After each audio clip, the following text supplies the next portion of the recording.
Laura Bellini, Ancora un jeudi, è una storia per bambini, ma è anche la storia delle sue illustrazioni. Ce ne vuole parlare? È un libro che ha un doppio livello grafico che si svela già in copertina ed è la storia di Timmy che come compito deve riportare un commento su un libro che ha preso in biblioteca e il libro contiene queste tavole dipinte che sono esposte in mostra e sono tutte tavole che rappresentano giochi e insetti. Gli insetti sono un soggetto che mi interessano tantissimo, sono un insetto graficamente molto interessante che ha sempre appassionato illustratori e dei disegnatori,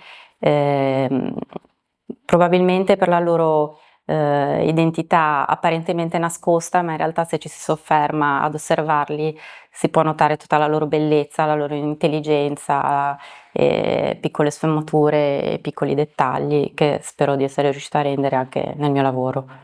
Oggi Sarmede, ma alle spalle ha un percorso importante di formazione. Allora, io ho studiato pittura all'Accademia di Belle Arti di Genova, poi ho iniziato a lavorare a bottega, in una bottega di restauro di dipinti antichi e di dorature per un po' di anni, dopodiché ho lavorato invece in una scuola internazionale con i bambini della fascia 4-5 anni, quindi molto variegata come esperienza. Sono arrivata al libro unendo la passione della pittura al lavoro che ho scoperto invece con i bambini.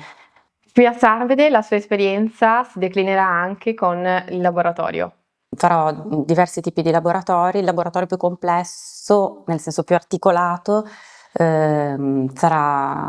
oltre a un laboratorio di pittura con i bambini più grandi, con ragazzini più grandi, un laboratorio su un gioco dell'oca declinato nell'universo degli insetti,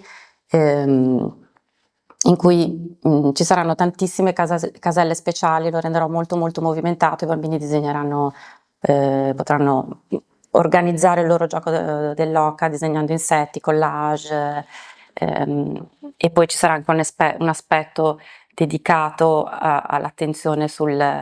rapporto ambiente-insetti.